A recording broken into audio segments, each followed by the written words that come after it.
The scoreboard glowed beneath the center court lights like a verdict finally delivered. 3-6, 6-4, 6-3. 2 years of pain. 2 years of silence. 2 years of carrying a loss that almost nobody else remembered. And now Alex Eala stood at Wimbledon with tears in her eyes and revenge finally burning through her chest. The crowd inside center court rose to its feet as the 21-year-old Filipina sensation looked toward her team, dropped her racket to the grass, and exhaled the weight of a memory she had carried since 2024. Across the net stood Renata Zarazua of Mexico, the woman who once shattered her confidence on a forgotten hard court in North Carolina. The same opponent who had denied her a semi-final place when she was still just another teenager trying desperately to prove she belonged on the professional tour. But this was no longer North Carolina. This was Wimbledon, the most famous court in tennis, the biggest audience of Alex Eala's life. And somewhere beyond the cameras, beyond the roaring crowd, beyond the walls of the All England Club itself, more than 115 million Filipinos were watching history unfold in real time. Flags waved wildly in the stands. Fans cried openly. Commentators nearly shouted over one another, trying to capture the magnitude of the moment. Because this match had become far bigger than a first-round contest. It had become a collision between past and future. A reckoning. A redemption story unfolding exactly where the tennis world could see it best. And waiting on the other side of victory stood another possibility, so enormous it barely felt real. Serena Williams. One more win, and Alex Eala could face the greatest women's tennis player of all time. The entire sport held its breath. But before center court erupted, before the revenge, before the tears, there was Cary, North Carolina. August 2024. Long before Wimbledon crowds screamed her name. Long before Nike struggled to keep her merchandise in stock. Long before the Philippine flag became a regular sight at Grand Slam tournaments.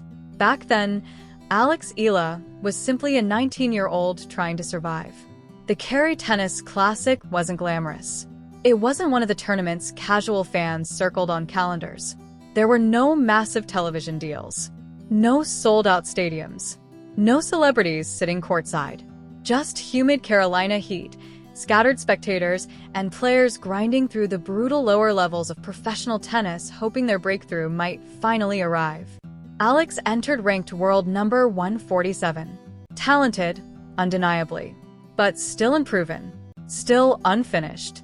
Still learning what separated gifted juniors from actual professionals. At that point, she was caught somewhere between potential and reality. People inside tennis talked about her often. The left-handed forehand, the timing, the composure, the intelligence. Everyone could see the pieces. But professional tennis doesn't reward pieces. It rewards complete players. And Alex was still building herself. That week in Cary felt important from the beginning. She played freely, fearlessly. Each match seemed to unlock another level of confidence. By the time she reached the quarterfinals, whispers had started circulating around the grounds. Maybe this was the week. Maybe this was the breakthrough. Standing opposite her in the quarterfinal was Renata Zarazua. Older, more experienced, battle-tested. The kind of player who understood how ugly professional tennis could become once momentum shifted. At first, none of that mattered. Alex dominated the opening set 6-3. Her forehand exploded off the court. Her movement looked effortless. Everything pointed toward victory. Then the match changed. Not suddenly. Slowly. Dangerously. Renata stopped trying to out-hit Alex and instead began extending rallies, forcing the young Filipina into uncomfortable patterns. The points became longer, dirtier, more emotional, and little by little, Alex's confidence began slipping. The second set disappeared 6-4. Then came the decider. The set that reveals everything about a player. Not talent. Not technique. Identity. Under pressure, Alex tightened. Her footwork slowed. Her aggression disappeared. The fearless teenager who had controlled the opening set vanished point by point beneath the weight of expectation and nerves. Renata sensed it immediately. Experienced players always do. She closed the match 6-3. 2 hours gone. Alex's breakthrough erased. No headlines followed. No viral clips. No national outrage. Just another ITF result buried deep in tennis databases most fans would never search. But Alex remembered. That's the cruel thing about losses like that. The quiet ones often hurt the most. Not because the stakes were massive, because they exposed something personal. She had the match. Then she lost herself. The flight home felt endless. People close to her later admitted that loss stayed with her far longer than anyone realized publicly. She replayed it repeatedly in her mind. The tentative movement, the missed forehands, the fear. She watched match footage searching not for tactical mistakes, but emotional ones. Where exactly had her courage disappeared? Where had belief gone? Most players try to forget painful defeats. Alex dissected hers. And somewhere inside that heartbreak, something changed permanently. She returned to the Rafa Nadal Academy in Mallorca with a different kind of hunger. The practices became harder, longer, more brutal. She rebuilt every weakness systematically. Serve, movement, mental resilience, pressure handling, point construction. She trained not merely to become better. She trained to become unbreakable. And quietly, over the next 2 years, the transformation began.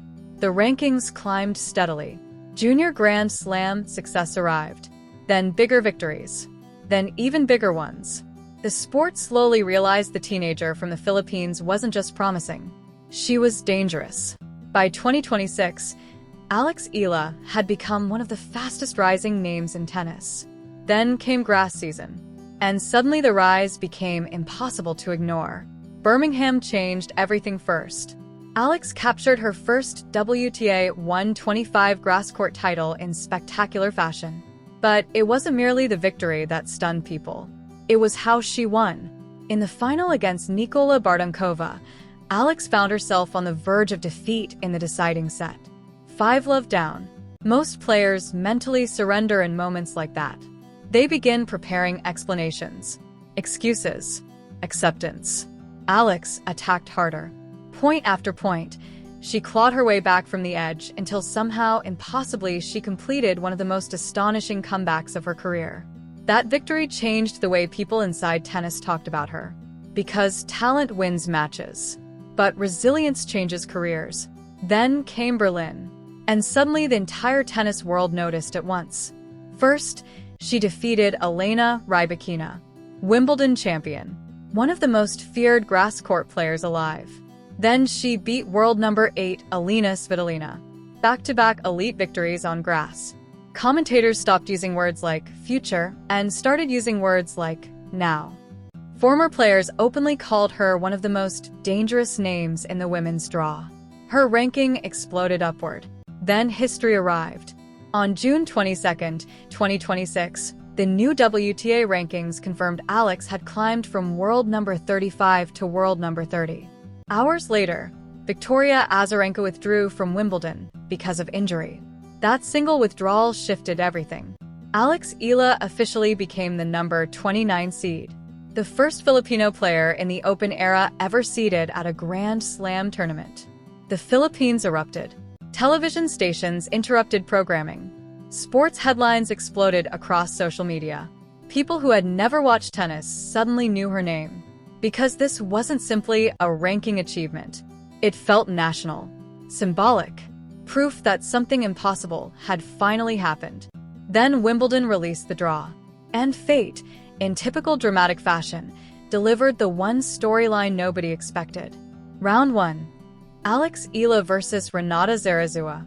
The same woman who defeated her in Kerry. The same woman who accidentally became part of Alex's origin story. The symbolism felt almost too perfect. And then another detail emerged. They had once been doubles partners. Not just rivals. Teammates. They had shared courts together. Discussed strategy together. Celebrated points together. Now they would stand on opposite sides of center court at Wimbledon. The story became irresistible instantly. Television networks built entire segments around it. Former players analyzed the psychological weight of the matchup. Social media exploded with clips from Kerry. Everything suddenly pointed toward one central question. Had Alex truly changed? Or would the ghosts return the moment pressure arrived again? Because center court pressure is different. It doesn't simply test tennis ability. It tests identity, especially when an entire country is watching. On June 29, 2026, Alex walked onto center court beneath one of the loudest ovations of the opening round. Thousands of Filipino fans filled the stands waving flags and chanting her name. The atmosphere felt unlike a normal first-round match. It felt personal, historic, electric.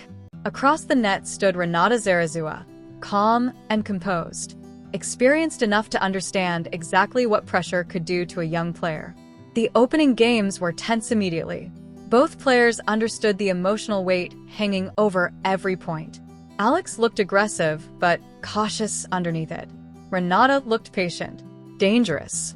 The rallies grew longer, the nerves thicker, and suddenly the match began resembling Carey again. Renata took the opening set 6-3.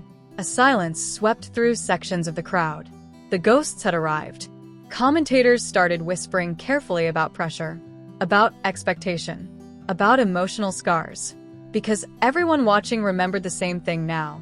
Alex had once lost exactly like this before.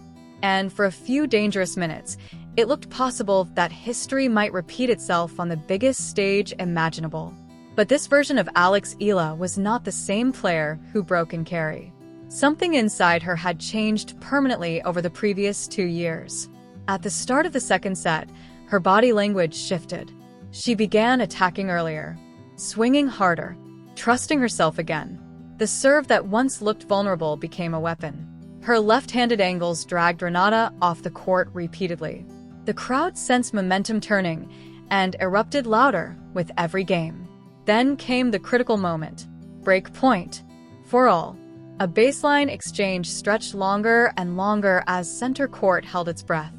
Then Alex stepped inside the court and unleashed a ferocious forehand winner down the line. Renata didn't move. The stadium exploded.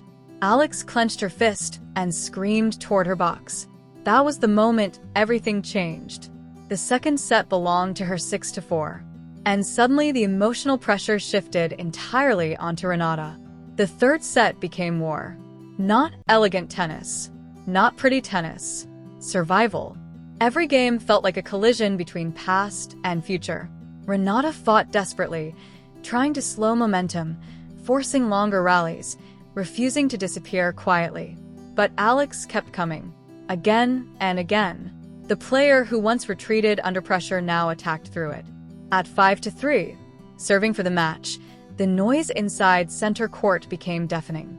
40,000 people standing, millions watching globally, an entire nation frozen in anticipation. Alex bounced the ball slowly before match point. One breath, one final serve, ace down the teen game. Set, match. For a moment, she didn't move. Then the realization hit all at once. She dropped to her knees, hands over her face, crying openly on the Wimbledon grass. Because this victory wasn't simply about reaching the second round. It was about freedom. The loss in Carey no longer owned her. The doubt no longer owned her. The fear no longer owned her. 2 years earlier, Renata Zarazua exposed every weakness in Alex Eala's game and mentality. Now Alex had answered every question on the biggest stage in tennis. The crowd roared continuously as she stood and looked around center court, almost disbelieving the scene surrounding her. Filipino flags waved everywhere. Fans cried openly. Commentators called it one of the emotional moments of the tournament already. And suddenly the next possibility arrived crashing into reality. Serena Williams, awaiting in round 2, the greatest champion in women's tennis history. A dream matchup almost too surreal to process. But before that could happen, Alex allowed herself one brief moment to absorb what she had just done. Because redemption stories only matter when the pain was real first. And hers had been very real. Back in Carey, she lost because pressure frightened her. At Wimbledon, pressure transformed her. That's growth. That's evolution. That's why athletes endure heartbreak. Not to avoid it. To become stronger because of it. The rankings would improve again after this victory. Her projected live ranking climbed toward world number 26. Prize money increased dramatically. Endorsement opportunities multiplied. But none of that felt most important in this moment. What mattered was legacy. Alex Eala had become proof that greatness could emerge from places tennis traditionally ignored. A young woman from the Philippines now stood at Wimbledon not as a curiosity, but as a legitimate force. And somewhere in the stands, young Filipino children watched her and believed something impossible suddenly looked reachable. That matters more than rankings ever will. The cameras followed Alex as she waved toward the crowd one final time before leaving center court. She paused briefly near the tunnel and looked back at the grass, almost like she wanted to remember every detail forever. Because deep down, she probably understood something already. This was no longer simply a breakout tournament. This was the beginning of something much larger. The ghosts of Carey were gone. The revenge was complete. And now the entire tennis world waited for the next chapter. Could Alex Eala defeat Serena Williams? Could her Wimbledon dream continue even deeper into history? Could the young Filipina sensation truly become one of the defining stars of the sport? Nobody knew yet. But after what happened on center court that afternoon, one thing became impossible to deny. Alex Eala no longer looked like a player hoping to belong among the elite. She looked like someone ready to stay there,